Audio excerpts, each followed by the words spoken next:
y ya vamos a ver de qué vamos a hablar. ¿Ya tienen Efesios 4:1?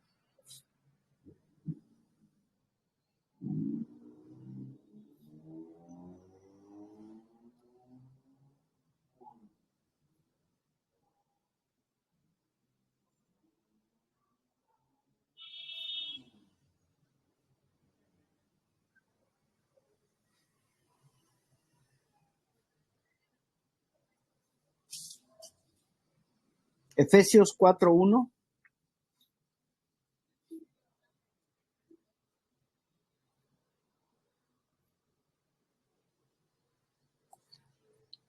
¿Ya lo tienen?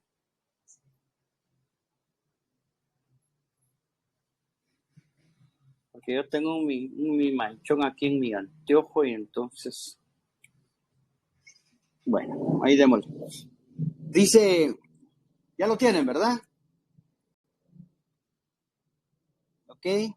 Dice, yo pues preso en el Señor, os ruego que andéis como es digno de la vocación con que fuisteis llamados. Hay un llamado, ¿verdad? Con toda humildad y mansedumbre, soportándoos con paciencia los unos a los otros en amor, solícitos en guardar la unidad del espíritu en el vínculo de la paz. Un cuerpo y un espíritu, como fuisteis también llamados en una misma esperanza de vuestra vocación. Un Señor, una fe, un bautismo, un Dios y Padre de todos, el cual es sobre todos y por todos y en todos. Luego vamos al 13. Hasta que todos lleguemos a la unidad de la fe y del conocimiento del Hijo de Dios, a un varón perfecto, a la medida de la estatura de la plenitud de Cristo. Hoy quiero hablarles acerca de la unidad, tal vez en una forma general, tal vez no voy a, la unidad no muy específica, o tal vez no específica, sino una parte de la unidad. No pretendo hoy llenar todo lo que es la unidad en el cuerpo de Cristo, pero sí vamos a ver algo respecto a la unidad de la iglesia y la unidad del Espíritu con el Señor. Dice que fuimos solícitos, que debemos de estar solícitos en guardar la unidad del Espíritu. Comenzamos con esto. La unidad, la palabra solícito, pues yo creo que ustedes saben, pero les voy a decir más o menos algunos sinónimos acerca de la palabra solícito. Es una persona dispuesta, ¿verdad? Solícito es una persona diligente. Solícito es una persona cuidadosa. Y solícito es una persona atenta. Entonces, aquí la Escritura les pide que estemos solícitos, o sea, que estemos dispuestos a guardar la unidad del Espíritu. O sea, que estemos cuidadosos, que seamos cuidadosos en guardar la unidad del Espíritu. Que estemos dispuestos a buscar la unidad del Espíritu. Y que seamos diligentes en cuanto a la unidad del Espíritu. Si lo queremos traducir en todos esos términos, ¿verdad? Debemos estar dispuestos, diligentes, cuidadosos y atentos a la unidad del Espíritu, porque es importante. Ahora, cuando hablamos de unidad, no estamos hablando de que todos, todos usan mantilla, pues, o sea, o velo. Si no usan, todos no usen. Los días domingos vamos a llegar de corbata. O sea, esa no es la unidad de la fe. Tampoco, pues, en este caso, no es la unidad de una doctrina específica. Ya vamos a ver qué es realmente la unidad de la que está hablando en este pasaje, ¿verdad? Porque después dice, ustedes saben que unidad es de uno, ¿verdad? Es ser uno, la unidad. Dios nos pide a nosotros que seamos uno porque hay mucha diversidad en nosotros,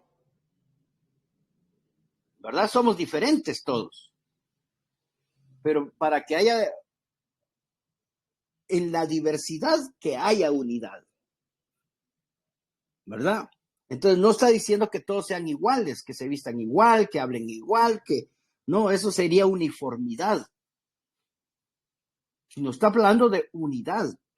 Y es la unidad del Espíritu, o sea, la que va a crear Cristo mismo, el Espíritu mismo en nosotros. Hablando de unidad, por ejemplo, vemos, si ponemos un ejemplo, la unidad de nuestro cuerpo humano, ¿en qué radica? En que se ponga de acuerdo la mano con la otra mano, la izquierda con la derecha. Bueno, pues vamos a hacer esto y nos ponemos de acuerdo. ¿Eso sería la unidad de nuestro cuerpo? Díganme sí o no. ¿Qué piensan? Si la unidad de nuestro cuerpo fuera, bueno, ok, el pie derecho se tiene que poner de acuerdo con el izquierdo, ¿verdad? Para que, bueno, ahorita ahorita toca a vos, ahorita vos, ahorita vos, a vos. Y ahí se están comunicando ellos entre sí para que sean uno y tengan unidad. ¿Esa sería la unidad del Espíritu? ¿O la unidad de Cristo? ¿Creen ustedes? ¿Que es ponerse de acuerdo entre ellos dos? ¿Qué piensan? ¿Y qué radica la unidad de nuestro cuerpo humano? Se los voy a decir porque los miro como que la pregunta no estaba muy bien, la pregunta no estaba muy bien hecha. Les voy a contestar yo. La unidad del espíritu de nuestro cuerpo no radica en que mi mano se ponga de acuerdo o mi lengua le diga a la boca, ahora abrite, ahora cerrate, ¿me entienden? O los párpados,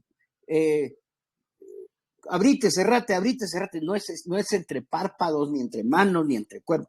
La unidad de nuestro cuerpo radica en nuestro cerebro, en nuestra cabeza. Si la cabeza, el cerebro dice, agarra el teléfono, entonces la mano lo agarra. Entonces, todo está, la unidad de nosotros es estar conectados con la cabeza. En este caso, la Biblia dice que seamos solícitos en guardar la unidad del Espíritu. O sea, el Espíritu es el que va a indicar la unidad. Lo que debemos estar nosotros, nuestra tarea en esto es estar dispuestos, estar atentos a lo que dice el Espíritu. ¿Y qué estaba diciendo el Espíritu aquí? Que sean humildes, en el 2, y que seamos mansos, y que nos soportemos con paciencia los unos a los otros en amor. Y esas cositas que Pablo inicia diciendo son difíciles de ser, man. A veces nosotros nos sorprendemos viendo que no somos mansos, hermano. Yo no sé si a usted le ha pasado, ¿verdad? Pero de repente que le dicen algo y usted saca ahí el relinchido del asunto, pues no somos tan mansos. Y digo relinchar, no sé si la palabra existe relinchido, pero esa fue la que me salió, porque pensé en relinchar. Cuando un caballo relincha es porque se pone arisco y salta y bueno, y bota al jinete, se pone bravo, se pone arisco. Y a veces, pero hay caballitos que son bien mansos, hermano, ¿verdad? Cuando la humildad y la mansedumbre, dice, y a veces nosotros no somos muy mansitos que digamos. ¿Por qué? Porque para nosotros todo depende de si aquel hace, yo hago. Si él no hace, no hago. Si aquel lo dice, pues a mí no, y no me cae bien el otro, pues entonces no lo hago. No radica en cuestiones de ponernos de acuerdo nosotros, sino radica en obedecer las instrucciones del Espíritu en la palabra de Dios para que tengamos una unidad perfecta. Dice, Padre, que ellos sean uno como nosotros somos uno.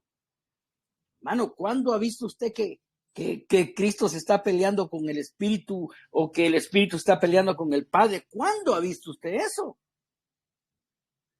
Y no se nota aquí que haya pero ni la más mínima en toda la Biblia, no se nota que haya la más mínima diversidad en cuanto a todo el quehacer del Espíritu de Cristo y del Padre.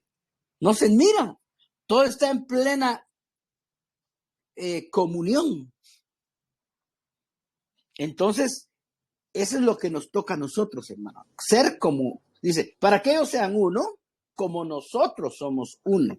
Entonces, la unidad radica en que nosotros observemos la forma en que se comporta el Padre, el Hijo y el Espíritu Santo. Y por sobre todas las cosas que obedezcamos la economía del Señor que está escrita en la palabra, ¿verdad? Que son estas instrucciones que están en el Nuevo Testamento. Entonces, y aquí comienza la unidad. Oigan lo que comienza a decir, esta palabra. Y dice, un cuerpo. Noten ahí, háganme el favor, subrayen estos 1, 2, 3, 4, 5, 6, 7 aspectos de ser uno. Subrayenlo ahí en el verso 4. Un cuerpo. Uno. Subrayenlo. Luego dice, un espíritu. Un espíritu. Luego dice, una esperanza.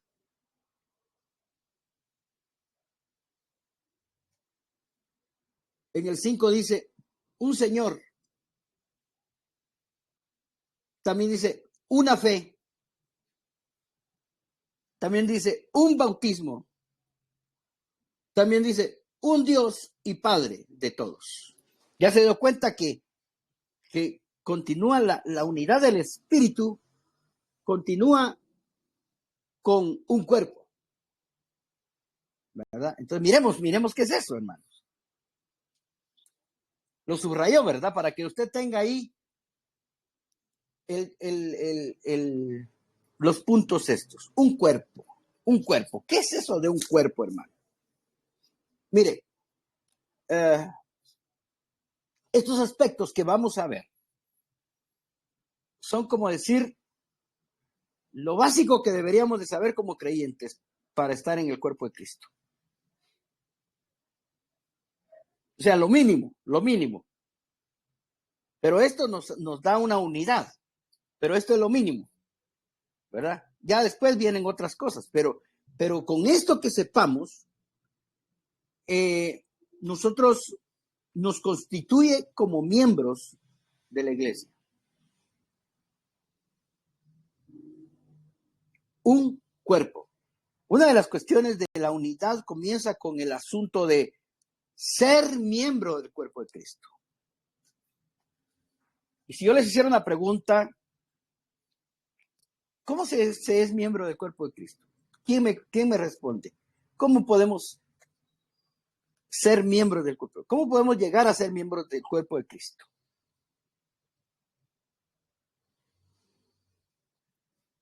Alguien que me conteste por ahí, que abra su microfonito. ¿Cómo llegamos a ser miembros del cuerpo de Cristo?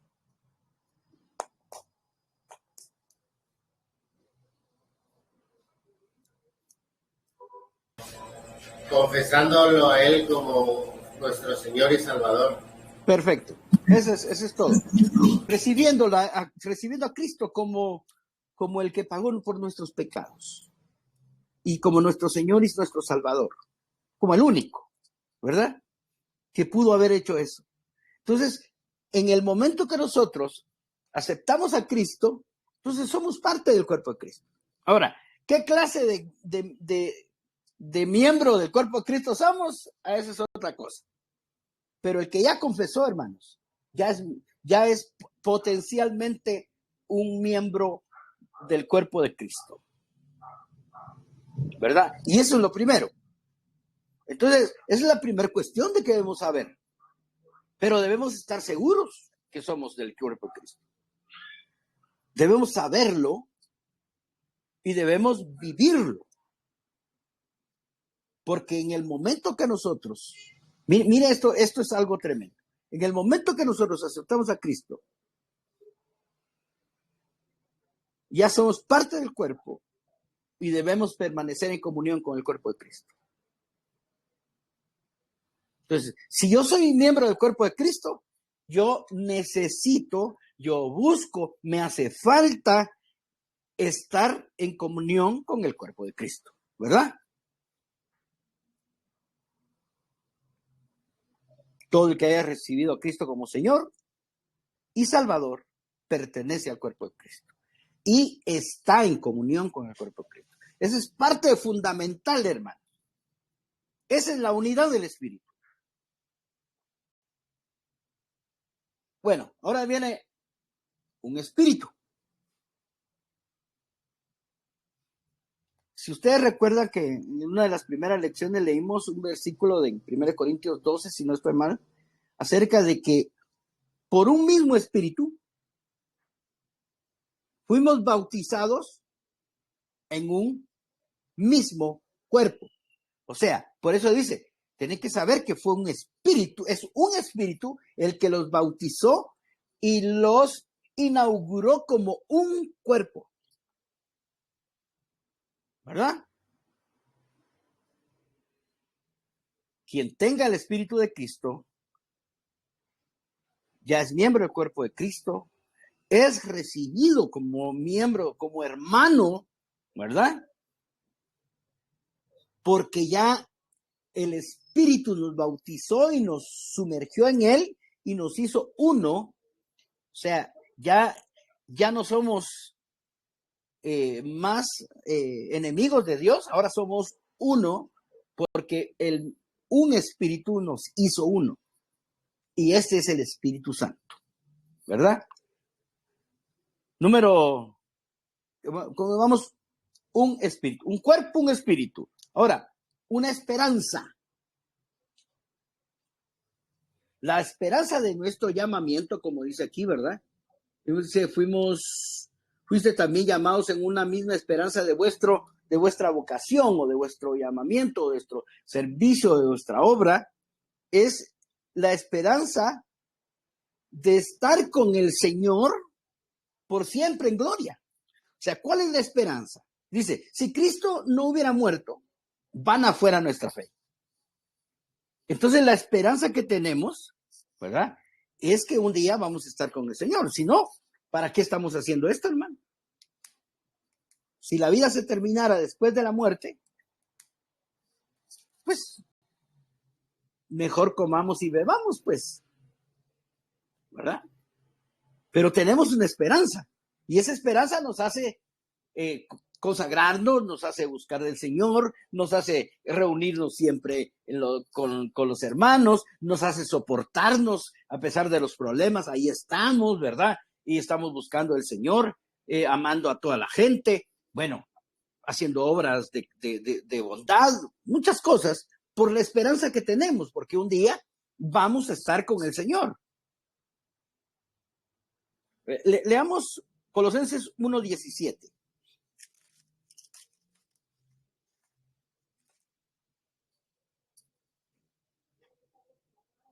Permítame, no es 1:27 es.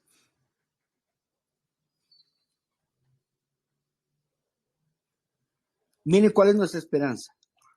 Dice, a quienes Dios quiso dar a conocer las riquezas de la gloria de este misterio entre los gentiles.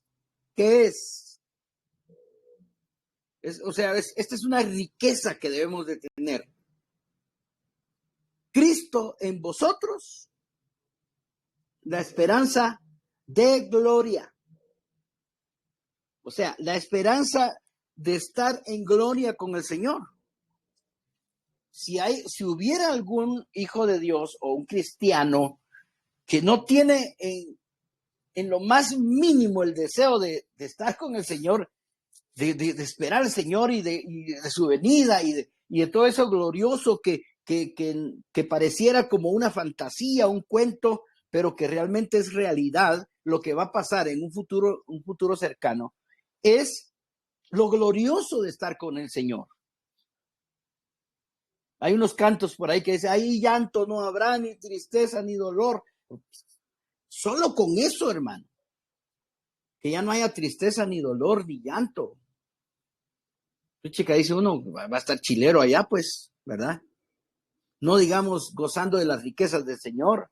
No digamos disfrutando de los poderes, habla de los poderes del siglo venidero. O sea que en el futuro vamos a tener ciertos poderes, hermano, en cuanto a andar con Cristo, porque si andamos con Cristo, vamos a tener que tener algunas habilidades diferentes a las que tenemos, ¿verdad?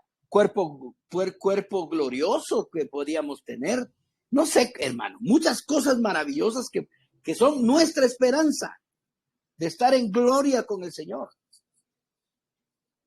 Entonces, por eso dice una esperanza, porque no son muchas las esperanzas. Si su esperanza está, no, que voy a tener dinero, ya voy a tener casa y voy a tener carro, y esa es su esperanza en el futuro, pues realmente, pues, viva una vida común y corriente en el mundo, pues. Pero nosotros tenemos otra esperanza, ¿verdad? Había un coro que cantaba mi abuelita que decía, más allá del sol, yo tengo un hogar, dulce hogar, más allá del sol. Aunque en esta vida no tenga riqueza, no quiero decir que no puedan tener riqueza. Sé que allá en el cielo tengo una mansión. Y ahí la cantaba mi abuela, cómo lloraba por esa canción cuando cantaba. Y esa es una esperanza, hermano. ¿O no? ¿Tiene usted esa esperanza? Pues espero que sí, hermano. Porque todo lo que... Por eso es que dice que sí hay que hacer riquezas, que sí está avalado a hacer riquezas. Pero que las hagamos, hacer riquezas, no acá, sino en el siglo venidero. ¿Verdad? Que acumulemos para el siglo venidero. No las cosas de este siglo. Porque usted y yo cuando nos muramos no nos vamos a llevar un pedazo de la casa que compramos, un pedazo del carro que compramos, las llantas por lo menos. No, aunque créame, hoy sí ya vi que a una persona la enterraron con su moto. Pues según él va a andar en moto en el infierno o en el cielo, donde vaya. Imagínese. Entonces se entierran con, bueno, los faraones hacían lo mismo, ¿va? Se enterraban con comida y joyas y todo, pues pensando en que iban a tener eso en el cielo. No, esas no son las riquezas del cielo.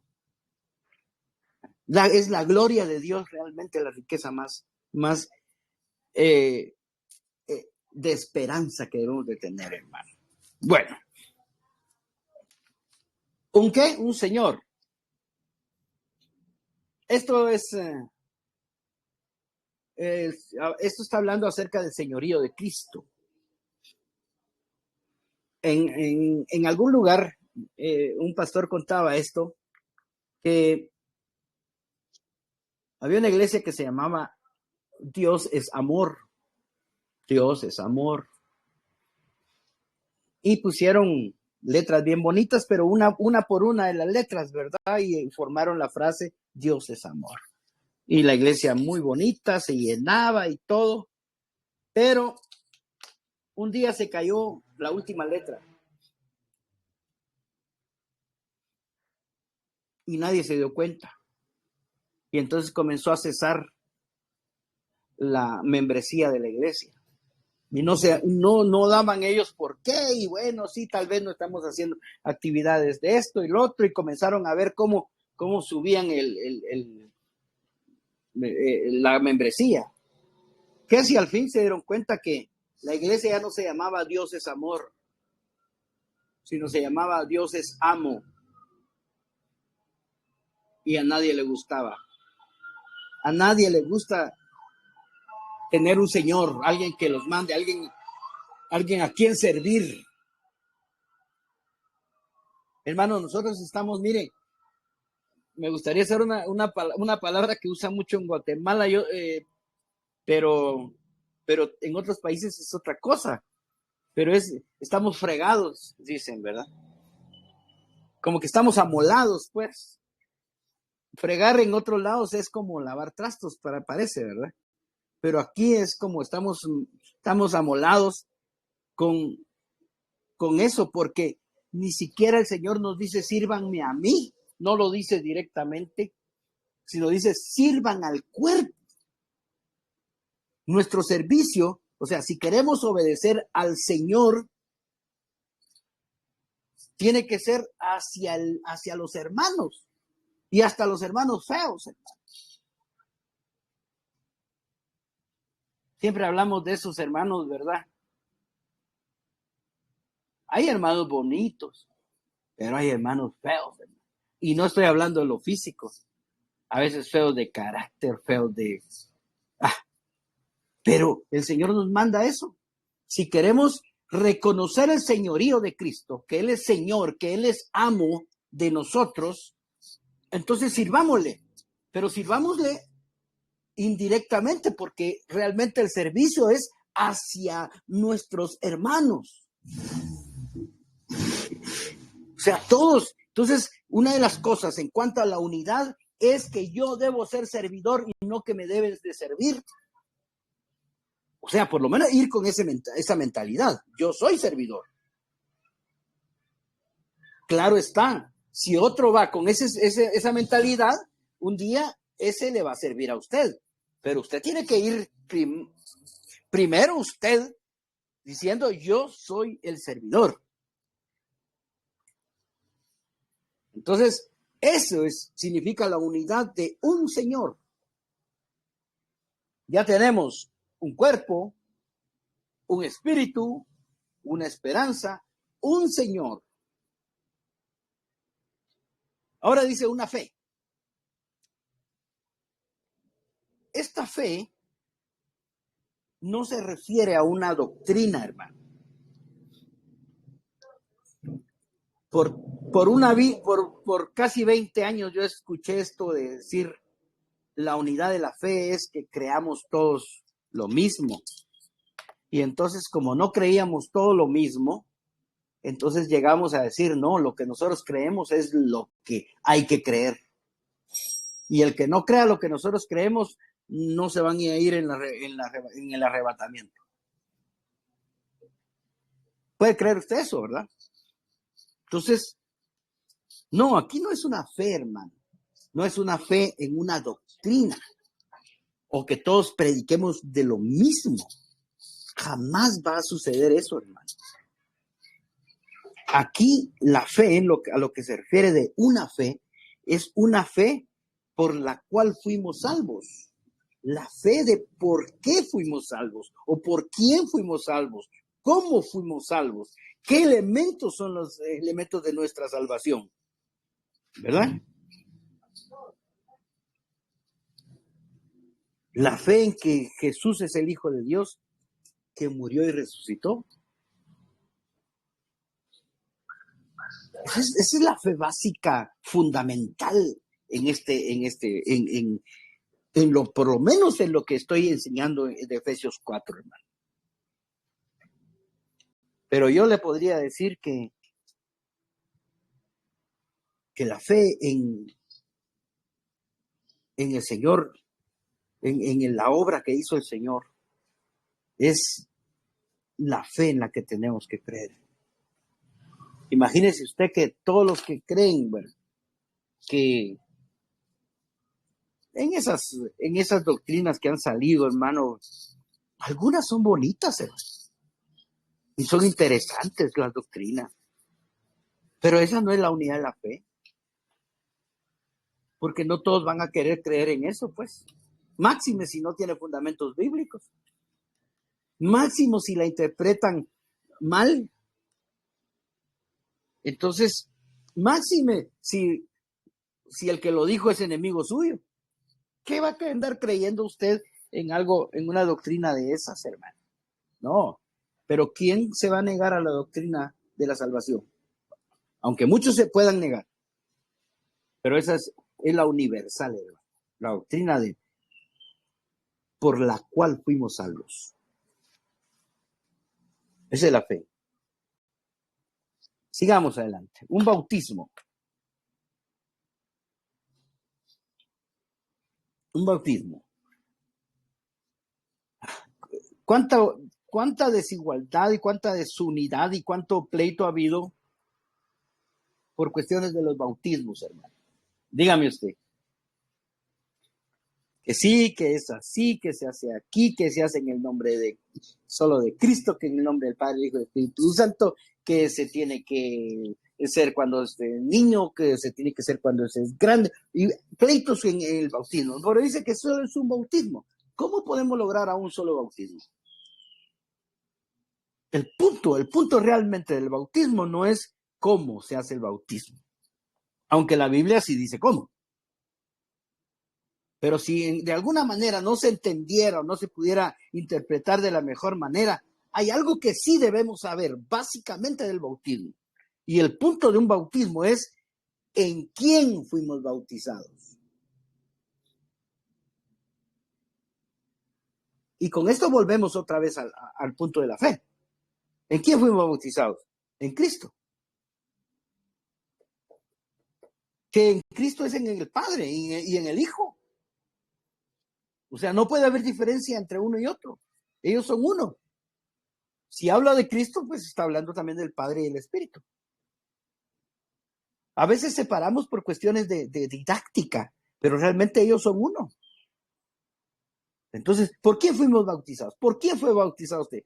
No cómo fue bautizada usted, o cómo fue bautizado usted, sino por quién. ¿En el nombre de quién? Fuimos bautizados por obediencia a Cristo, hermano. Fuimos sumergidos en Cristo. Eso significa bautizar, sumergir. Fuimos sumergidos en Cristo. Y ese es el punto más importante. Ya nos vamos, ya dejar de pelearse porque cómo va. Aunque si leemos la Biblia, pues nos da unas instrucciones más específicas. Pero lo más importante es, el punto es, ¿en quién fuimos bautizados? Que es realmente en el Padre, en el Hijo y en el Espíritu Santo. Ahí nos metió el Señor. Está hablando específicamente del bautismo en agua. Que en el bautismo en agua es una confesión pública de nuestra fe. Es un decir, yo hice esto y mírenme. Yo ahora estoy creyendo en Cristo y quiero que lo sepan. Como para decir, honrar, no avergonzarnos del Señor. ¿Verdad? Ese es el bautismo. Eso es lo que significa para mí. Porque fui metido y sumergido en Cristo. Esto es básico, hermano. O sea, yo les estoy hablando como decir las vocales, pues, pero es parte de una enseñanza que usted debe saber y debe saber enseñarla.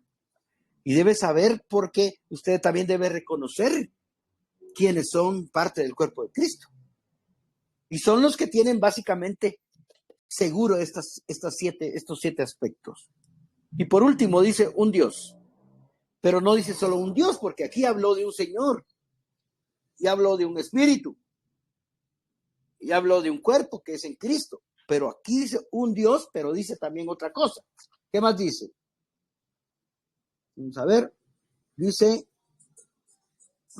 un Dios, pero dice, y Padre. Entonces, aquí está comparando al Dios que es Padre. Pues una de las cosas fundamentales en un miembro del cuerpo de Cristo es saber que pertenecemos a la familia de Dios, que somos hijos de Dios específicamente, que usted y yo somos hijos de Dios y que nadie le pueda hacer dudar que usted es hijo de Dios, hermano. De repente le dicen, no, usted no parece hijo de Dios porque mire lo que hace. No, usted tiene que estar seguro que es hijo de Dios, hermano. No por lo que hace, sino por lo que hizo Cristo. Entonces, somos hijos de Dios. Y como hijos, dice, herederos de Dios y coherederos con Cristo. En primera de Juan, no, perdón, en Juan, capítulo 1, en el Evangelio de Juan, capítulo 1 dice algo, lo cual usted y yo desde que yo lo aprendí muy a temprana edad de mi vida en el Evangelio, y para mí ha sido una fortaleza eso, hermano, porque créame, he tenido mis bajones, he tenido mis problemas, he tenido mis situaciones, mis caídas, lo que usted quiera. Pero yo me aprendí Juan 1:12, que dice, mas a todos los que le recibieron, y yo estoy completamente seguro que un día lo recibí, completamente seguro. Yo lo recibí. Y nadie me puede negar porque yo fui el que lo recibí. Nadie me puede decir nada. Aunque quieran acusarme por algunos actos o por algunas cosas que pueda yo hacer. Pero yo recibí al Señor, dice, más a todos los que lo recibieron, a los que creen en su nombre. Yo creo en su nombre. Jesucristo es el nombre del Hijo de Dios. Les dio la potestad. Y yo quisiera que usted marcara en su Biblia esa palabra potestad. Porque esto es, potestad significa poder. Les dio el poder. Les dio el título. Les dio como les dijera yo, la seguridad. Les dio el derecho pleno de ser llamados como hijos de Dios. Ahora, haga suyo este versículo, hermano, y usted va a estar firme en su fe, porque tenemos todo el derecho de decir, yo soy hijo de Dios. ¿Por qué? Porque lo recibí y creí en su nombre. Amén. Eso es algo maravilloso, hermanos. Entonces, ¿qué es lo básico que deberíamos de tener como miembros del cuerpo de Cristo, como hijos de Dios, como creyentes, como seguidores del Señor? Es que la unidad del Espíritu, que es un cuerpo, un espíritu, una esperanza, un Señor, una fe, un bautismo y un Dios y Padre. Muchos, pues yo sí tuve a mi papá. Muchos no tuvieron a su papá, ¿verdad? Y dicen, yo como hubiera querido tener papá. Pues sentimentalmente eso pues es válido, hermanos. Pero realmente la mejor figura de padre no está en un hombre. En el hombre más bueno y excelente que usted vea en esta tierra no es la mejor figura de padre. Realmente yo no sé, por qué el Señor nos dio el privilegio de llamarnos papás cuando tenemos hijos, pero realmente la mejor figura paterna para nosotros es nuestro Dios y Padre. Es lo mejor, hermano. Si usted no tuvo papá, o ya su papá ya no está, pues tiene al mejor padre todavía, hermano. Y ese padre no se muere, ni abandona, ni es un padre déspota, ni es un padre tacaño, no, es el mejor padre, hermano, que usted y yo tenemos. Amén. Y en unos 8 minutos vamos a desglosar un poquito acerca de la unidad de la fe. Efesios 4, de donde estamos,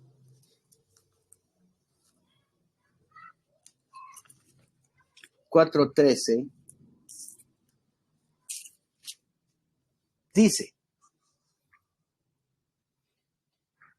aquí en medio de esto hay algo bien interesante que es la edificación del cuerpo de Cristo. En medio del 4, del 5, perdón, para el 13, pero no lo vamos a dejar, no lo vamos a tocar, vamos a irnos hasta el 13 porque estamos hablando de la unidad. Entonces, hasta que todos lleguemos, dice en el 13, a la unidad de la fe y del conocimiento del Hijo de Dios, a un varón perfecto, a la medida de la estatura de la plenitud de Cristo. Bueno, dice para qué, ¿verdad? Que es interesante, para que ya no seamos niños fluctuantes, llevados por doquiera de todo viento de doctrina, por estratagema de hombres que para engañar emplean con astucia las artimañas del error, sino que siguiendo la verdad en amor, crezcamos en todo aquel que es la cabeza, esto es Cristo, de quien todo el cuerpo, bien concertado y unido entre sí, por todas las coyunturas que se ayudan mutuamente, según la actividad propia de cada miembro, recibe su crecimiento para ir edificándose en amor. Entonces, lo que está hablando aquí, en cuanto a la unidad de la fe, está hablando de crecimiento. La unidad de la fe está hablando de crecimiento, crecer. La unidad de la fe entonces nos va a ayudar a crecer.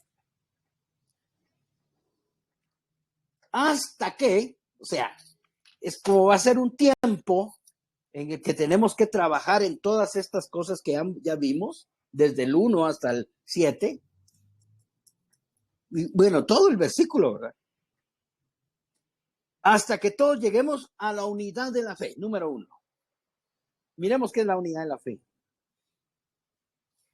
Repito, la unidad de la fe, por lo menos en este capítulo, no está hablando de una doctrina, de que va a haber una doctrina final, que va a haber una doctrina que todos buscan, dice, cuando se cambian de iglesia, buscan y dicen, no, yo me voy a ir a una iglesia donde haya sana doctrina, ¿verdad?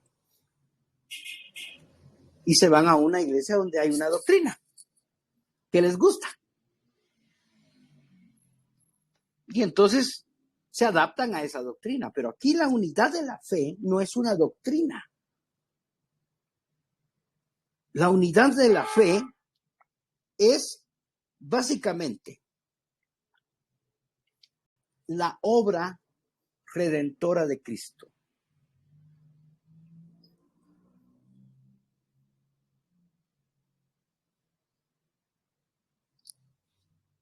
¿Y en qué consiste la obra redentora de Cristo? En primer lugar, la obra redentora de Cristo la encontramos en el Nuevo Testamento. Aunque hubo profecías y anuncios acerca de Cristo y de su venida, realmente en el Nuevo Testamento Esto fue en el Antiguo Testamento, todas las profecías y todos los anuncios que se dieron acerca de Cristo. Y hay figuras que pueden hablar, que hablan de Cristo, pero realmente la unidad de la fe es la que encontramos en el Nuevo Testamento. ¿Verdad? En todo, desde el principio, desde los evangelios hasta Apocalipsis. Esa es la unidad de la fe. Esa es la unidad que tenemos que tener en ese conocimiento, ¿verdad? Es la obra redentora de Cristo. ¿Y cuál es la obra redentora de Cristo? Su encarnación. O sea, si algo debemos saber es acerca de la encarnación de Cristo. Como vino a la tierra, dice que siendo Dios no se aferró, siendo Dios, y se humilló a sí mismo, y se hizo hombre, y siendo hombre se hizo siervo, y llegó hasta la muerte. O sea, esa es la obra de encarnación. Se hizo un hombre.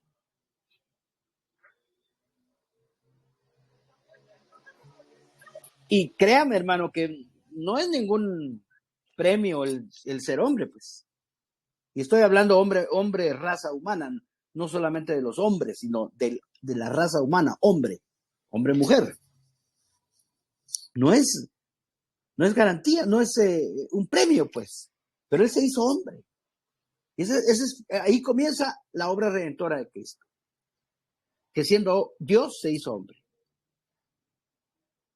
¿Qué sigue después de eso? Su muerte, su pasión y muerte. La cruz. Si de algo tenemos que saber también es de eso, hermano, de la cruz. Debemos ser ávidos en tener versículos hablando acerca de la cruz, qué significa la cruz, para qué la cruz, dónde está la muerte del Señor. O sea, pensamos que todo esto es sí es básico, eso ya lo sé, sí, pero usted no lo puede demostrar. Hay personas que no pueden ni siquiera sacar Juan 3:16 en la Biblia. Personas que no pueden demostrar con la Biblia cómo fue que se encarnó Cristo. ¿Cómo fue que pasó su periodo de los 33 años hasta la cruz? ¿Qué pasó en ese tiempo? ¿Qué significa la cruz? Y luego de la cruz resucita. Ah, bueno, resucitó. Entonces hay que decir, bueno, aquí dice que resucitó. Porque una de las cosas que dice, ¿y quién dice? Le preguntan a uno, ¿y dónde dice eso? Usted lo tiene que demostrar. De eso sí tiene que saber, hermano, porque esa es la unidad de la fe. Tiene que ser usted docto para demostrar y enseñar la obra redentora de Cristo. No nos metamos a querer saber otras doctrinas del éxito y que el dinero y que... No, hermano, métase primero a la obra redentora de Cristo y después otra cosa. Si es que le da tiempo, porque la obra redentora es maravillosa. Entonces, después de su muerte, él fue sepultado, pero resucitó el tercer día. Entonces, su resurrección es otro punto que hay que saber. Después de la resurrección, dice que aquí mismo en este versículo, dice que él fue levantado y llevó cautiva la cautividad, llegó al cielo, o sea, eso se llama su exaltación. Su ascensión. Esa es su ascensión. Tiene muchas cosas. Antes del Señor, después de su muerte, hubo un tiempo que anduvo todavía con los discípulos. Y esa es parte de su ascensión. Hasta que fue levantado, que los apóstoles lo vieron, que se fue en una nube. Y el Señor les dijo, como me fui, así vendré. Y les dejó la enseñanza de la fe, que para que creyeran que Él iba a volver. Y después de su ascensión, también está su glorificación. Está su segunda venida y la consumación del plan eterno de Dios. Todo eso es parte del plan redentor de Cristo, hermano. Que tenemos que saberlo, ¿verdad? Eso es parte de nuestra edificación, es parte de nuestro crecimiento. Dice en Efesios 4:13 también, dice, hasta que lleguemos al pleno conocimiento del Hijo de Dios. Ahora, en la fe estamos hablando de la obra redentora de Cristo, pero aquí dice que tenemos que también conocer al Hijo. O sea, tenemos que conocer a su persona, a la persona de Cristo. No sé si usted ya ha meditado en eso. Bueno, una cosa es saber de lo que hizo Cristo, pero otra cosa es saber quién es Él. Solo echemos una ojeadita a Colosenses. Vamos a Colosenses, por favor. Y usted va a saber ahorita quién es Cristo. Oh, si ya lo sabe, pues vamos a saber dónde está en la Biblia. Mire lo que dice Colosenses 1:15 al 22. Él es, ya oyó esto, Él es la imagen del Dios invisible. O sea, el Dios invisible, el Elohim, el Dios eterno, dice que Cristo es la imagen de Él. Él es el primogénito de toda la creación. Él es el unigénito y el primogénito. Es el único y el primero. Porque en Él fueron creadas todas las cosas. En Él, no dice por Él, en Él. Hay otro versículo que dice que por Él, pero también en Él. En Él se crearon todas las cosas. Por eso es que la Biblia en Efesios 1:22 dice que hay que llenar todo. Él llena todo en todos. Porque Él es el dueño de todo. Y a Él le pertenece todo. Y en Él se hicieron todas las cosas. Las que hay en los cielos, o sea, las que nosotros ni conocemos ni vemos, o tal vez algunas cosas sí vemos, pero no todas, y las que hay en la tierra. Todo lo que está aquí, Él lo hizo, es de Él. Visibles e invisibles. Lo que usted pueda ver y lo que no pueda ver. Ya sean tronos, sean dominios, sean principados, sean potestades, todo fue creado por medio de Él y para Él. Y Él es antes de todas las cosas. Y todas las cosas en Él subsisten. Si Él no estuviera, no hubiera vida, hermanos. Y Él es la cabeza del cuerpo. ¿Ya oyó?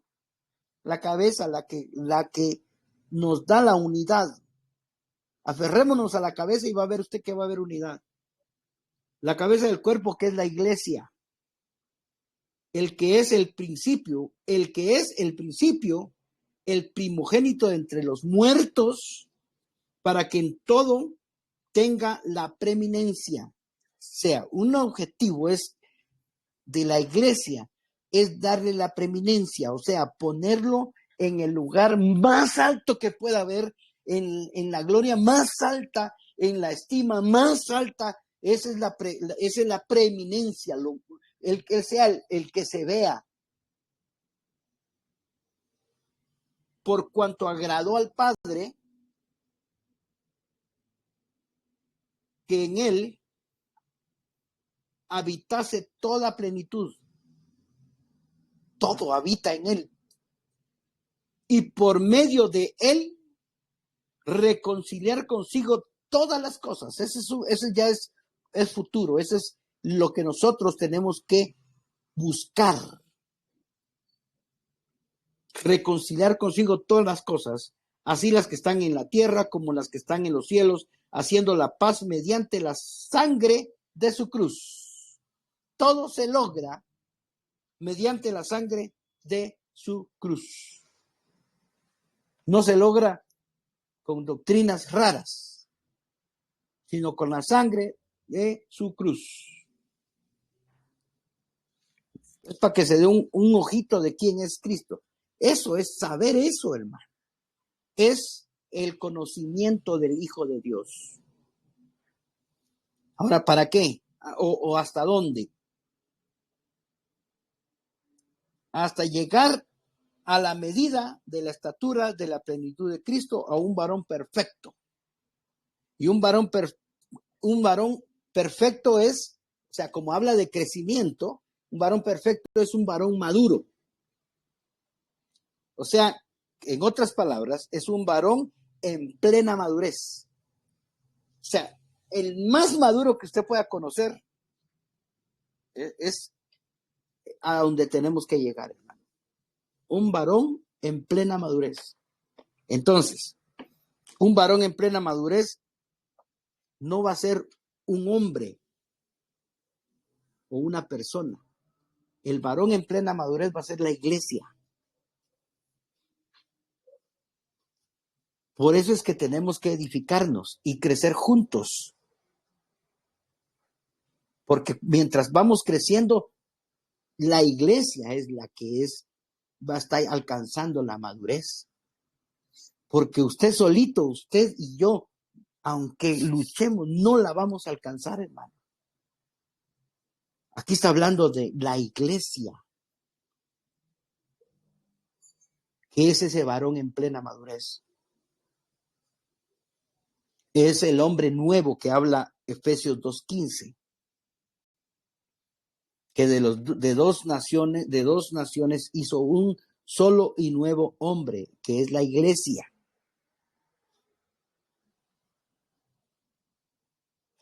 Crecemos a medida que somos edificados por Cristo.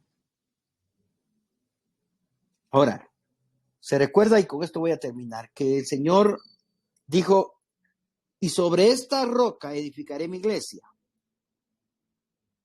Él estaba hablando de él, que él es la roca.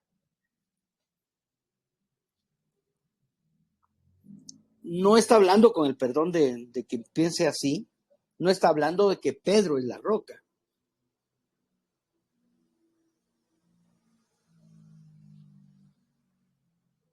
Sino que está hablando de que la roca es él. Sobre esta roca edificaré mi iglesia. Entonces el que edifica la iglesia es Cristo. Mire esto, pues, por favor. Póngame su atención. La iglesia es edificada por Cristo, porque Él dijo, sobre esta roca edificaré mi iglesia. O sea, es Cristo. Pero, ¿cómo hace Cristo para edificar la iglesia? Entonces, ahí vamos a a Efesios 4:7.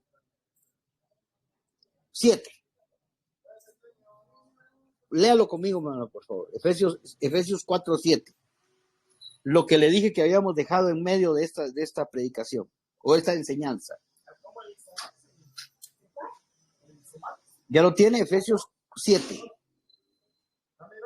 Dice, pero a cada uno de nosotros fue dada gracia conforme a la medida del don de Cristo. Por lo cual dice, subiendo a lo alto llevó cautiva la cautividad y dio dones a los hombres. Y esto que subió, que es, sino que también había descendido primero a las partes más bajas de la tierra. El que descendió es el mismo que también subió por encima de todos los cielos para llenarlo todo. Mire, aquí estamos conociendo lo que hizo Cristo.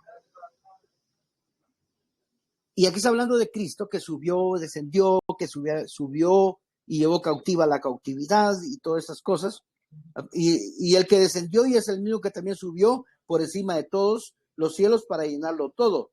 Y él mismo constituyó a unos profetas, apóstoles, evangelistas, maestros y pastores, a fin de, en el 12, perfeccionar a los santos para la obra del ministerio, para la edificación del cuerpo de Cristo. Entonces, la unidad de la fe y la unidad del Espíritu se va a dar en el crecimiento de la iglesia. Por eso es que está en este mismo capítulo esto. Entonces, la plena madurez, la iglesia plena en madurez va a ser aquella que siga este camino. Primero, Cristo dio dones a los hombres y estos hombres dotados vienen, edifican a la iglesia y la iglesia es perfeccionada. Y esta iglesia perfeccionada hace la obra. Eso es lo que dice aquí. Si quieren lo leemos otra vez. Dice que en el 8, por lo cual subiendo a lo alto llevó cautiva la cautividad y dio dones a los hombres. O sea, no hizo hombres dones, sino que les dio a los hombres dones. O sea, si alguien se quiere creer que él es un gran ministro, no es así. Él es un hombre común y corriente que le pusieron un don, que no es de él. Porque fue Cristo el que dio dones a los hombres. Por eso ninguno, con todo el respeto a los ministros, ningún apóstol, pastor, maestro, evangelista, profeta, puede tener potestad de sojuzgar gente. Porque simplemente son hombres a los que les dieron un don. Por supuesto, hombres que se consagran, que estudian, que se preparan y todo eso. Pero en sí el don es el que les dieron. Y estos hombres dotados porque tienen un don, van y edifican la iglesia, dice, a fin de los dones que están aquí, perfeccionar a los santos. ¿Quiénes son los santos? La iglesia. Para la obra del ministerio, para la edificación del cuerpo de Cristo. Entonces, ahí está Cristo, en la edificación está Cristo, los dotados y los perfeccionados. Y entonces dice que los perfeccionados es la iglesia que está creciendo, hermano. Porque se atrevió a ser perfeccionado. Que usted esté hoy aquí oyéndome por 1 hora 14 minutos, hermano. Este es un precio, hermano. No es fácil estar oyendo a alguien. Pero ese es el precio que están pagando para ser perfeccionados. Y eso lo que va a hacer es que los va a hacer crecer en la unidad de la fe y en la unidad del Espíritu, los va a hacer crecer para que la iglesia junta llegue a ser un varón perfecto, un hombre en plena madurez. Eso es lo que significa el varón perfecto. Un hombre en plena madurez. Es la iglesia la que va a llegar a través de la unidad del Espíritu, la unidad de la fe y el trabajo de edificación del Cristo, los dones y los perfeccionados que van a llevar a la iglesia a ser un varón en plena madurez. Espero haberme explicado con todo esto, hermanos, y que les sirva de algo todo lo que hemos enseñado en este tiempo. Amén y amén.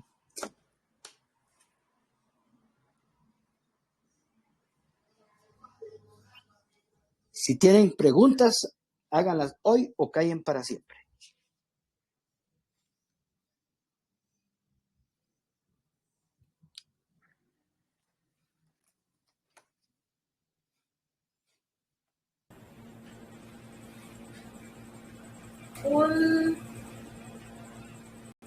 Es necesario que en un cuerpo todos estén bautizados. Sí. Sí, porque es parte de uno de los elementos necesarios en el camino del cristiano, pues, ¿verdad? El que creyera y fuere bautizado será salvo. No quiero decir que si alguien muere y solo no se bautizó va a ir al infierno, pero como que fuera un complemento, el que creyere y fuere bautizado será salvo. O sea, como que van de la mano, o por lo menos es algo muy importante.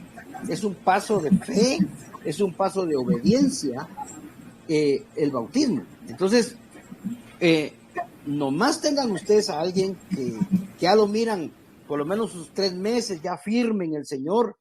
No, yo no digo 3 meses, un día si quiere, pero que ustedes tengan el discernimiento de que es un hijo de Dios, bautícenlo.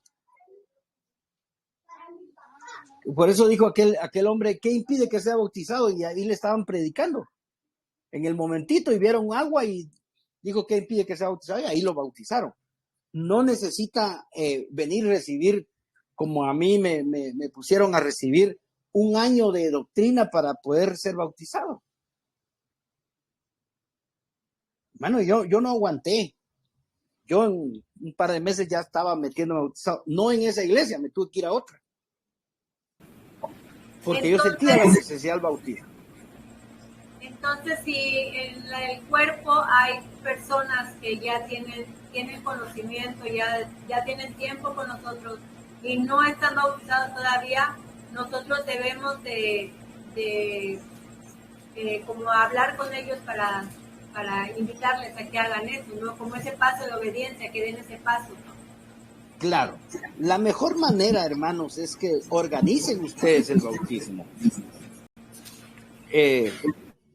Pues yo no sé, digamos, si ustedes ven que ya hay unas 2, 3 personas que no han sido bautizadas, porque en la comunión, usted tiene la opción de preguntarle, ¿ya te bautizaste? Entonces usted se va a enterar. Entonces ustedes están ahí platicando, bueno, no he sido bautizado y no te gustaría. ¿Y qué es eso? Entonces usted le va a tener que dar una enseñanza de qué es el bautismo, pues. O le va a contar cómo fue su bautismo, qué pasó, va. Pero no tiene que pasar mucho tiempo. Si usted ya se enteró, es su responsabilidad de decirle a la persona que está al frente, decirle, esta persona no es bautizada, deberíamos de bautizar, ¿verdad? Porque es necesario, hermano, ¿verdad? Es necesario que se bauticen y es parte de un acto de obediencia también.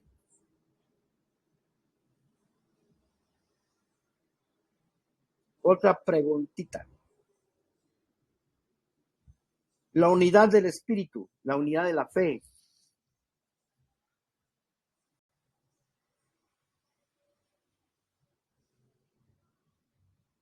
Estamos.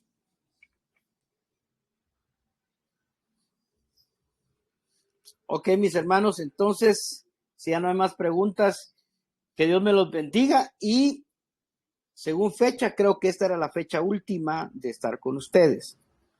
Pero platicando con Jacir, es probable que abramos otros espacios por ahí, si ustedes quisieran. Si ya no quieren, pues ya no, ¿va? Ya, aquí acabamos, aquí terminamos.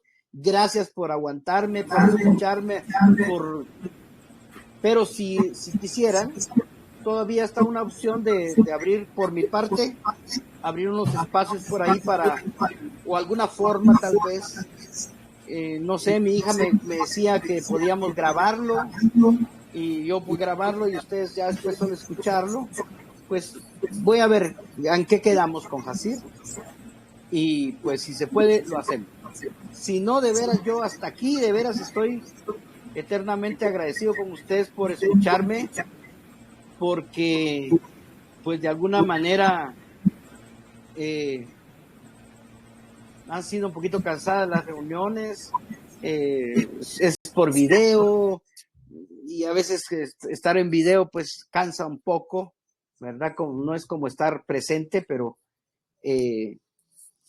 gracias, hermano. Gracias y gracias a Jacir por la invitación. Gracias a mi hija por siempre estarme animando ahí que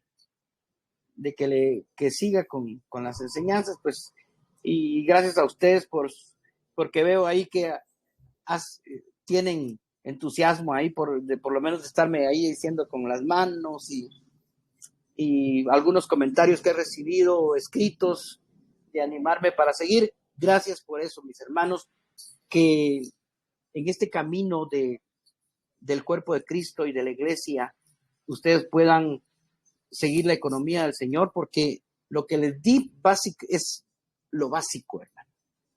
Hay muchísimo más que ustedes van a ir descubriendo conforme ustedes amen la palabra y busquen de la palabra, que yo sé que así es. Van a encontrar muchísimas cosas maravillosas en cuanto a estos temas bíblicos, ¿verdad?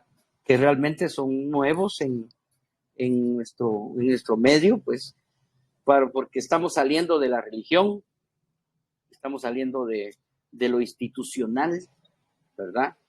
Entonces, eso va a ser un trabajo duro, yo les digo, va a ser un trabajo duro que les crean todas estas cosas, pero si ustedes lo demuestran con la Biblia, la gente no va a tener más que decir, no creo porque no quiero, no porque no sea bíblico, ¿verdad? Amén. Y amén. Si alguien quiere decirme algo.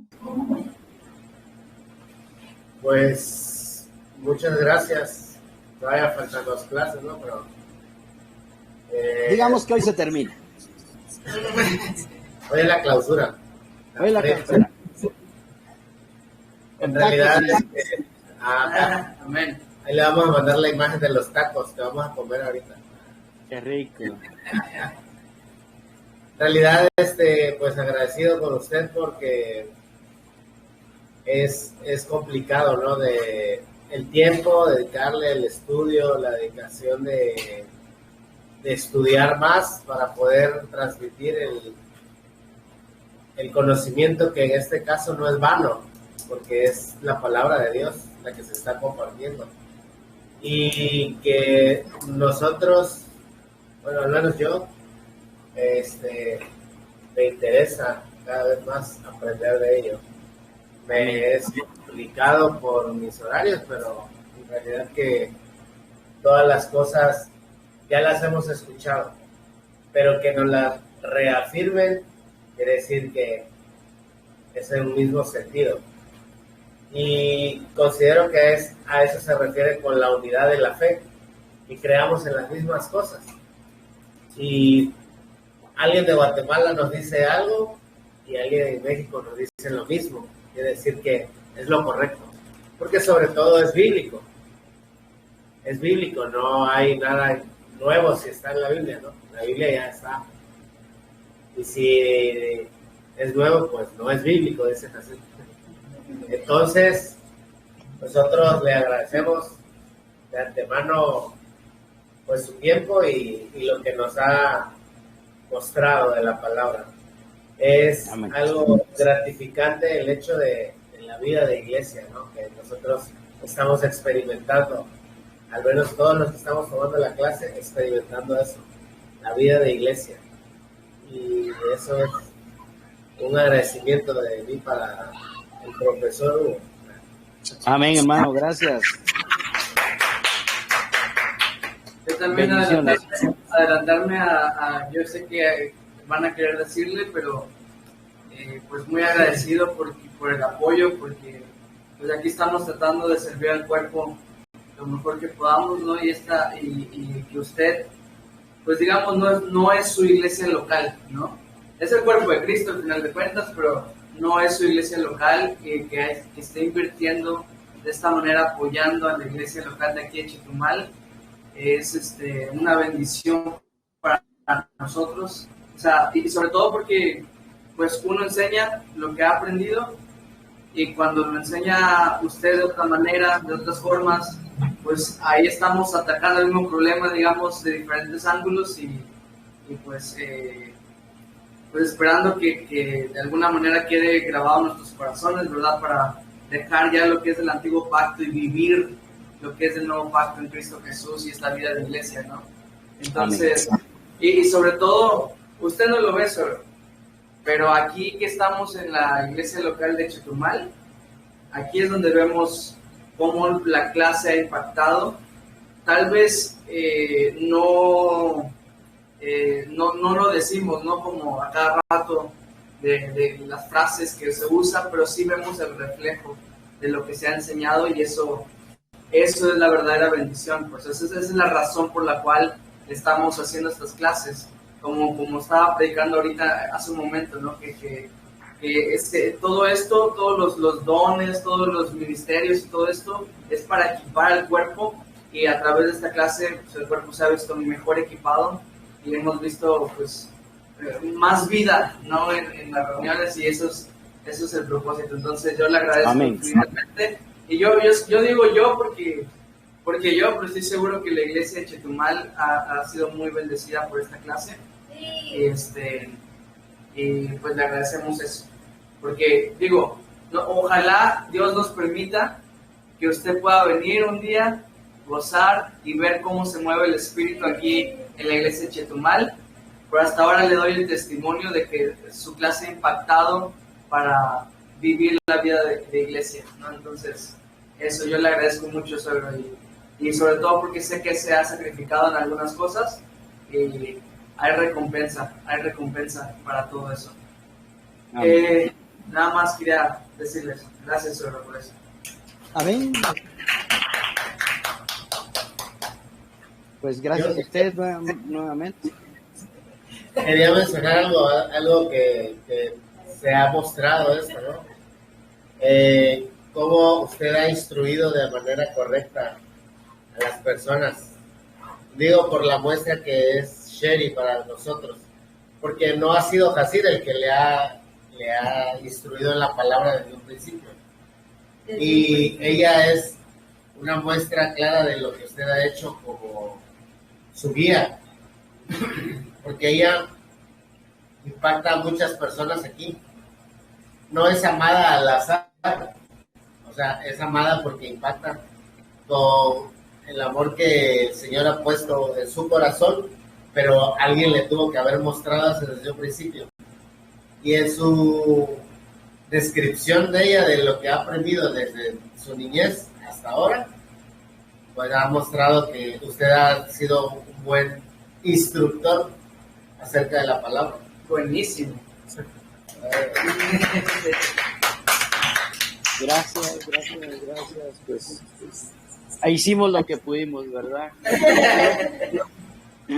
Lo que el Señor nos dio. No, yo sé, pues una cosa básica en todo esto es que a veces, aunque nos equivoquemos, o aunque, como en mi caso, que estuve mucho tiempo en la institución, pues a pesar de eso, una de las cosas tal vez que sería muy bueno que la tomaran todos ustedes es el temor de Dios, ¿verdad?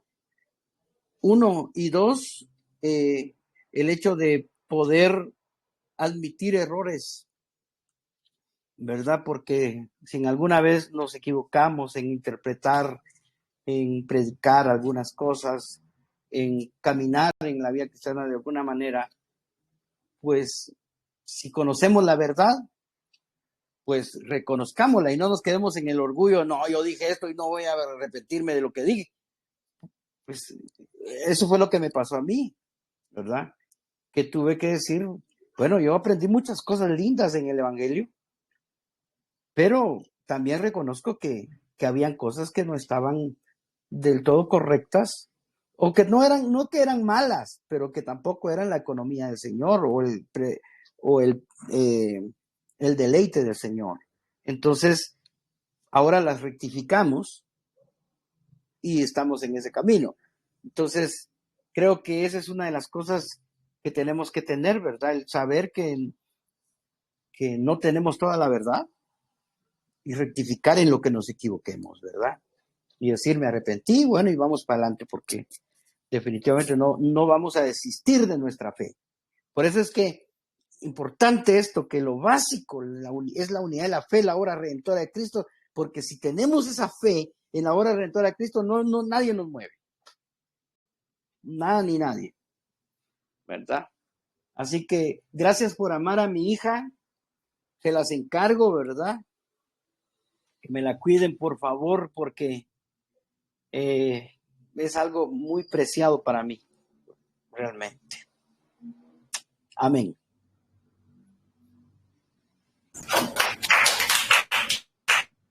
Vayan a comer tacos, pues, en mi nombre. Comeremos tacos por usted.